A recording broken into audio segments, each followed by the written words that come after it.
Hey everybody, it's Christopher. I'm going to do a quick video.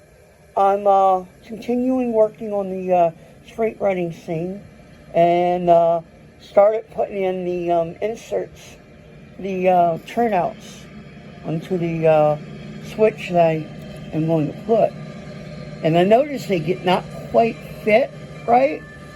And I went and I re-looked, and these are basically made for Atlas switches.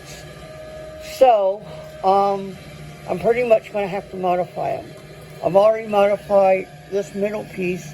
Basically, I have to cut with a Dremel and then went and finished it off with my X-Acto knife and cut the side because it was, there was no gap between that rail and that one. So, I got that one right. So now I'm going to be working on the two parts here. And let's see, as you can see, let's see if I can do this without hurting myself. Let's see if it doesn't quite fit.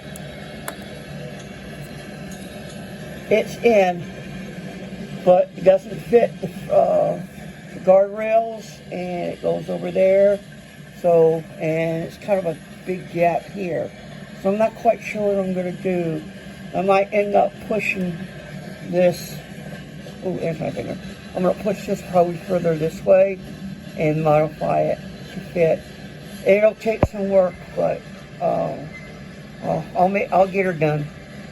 So I'll post videos of progress or I should say, post videos of how it turns out once I'm done. Yeah. So happy model railroading. Have a good Monday, y'all.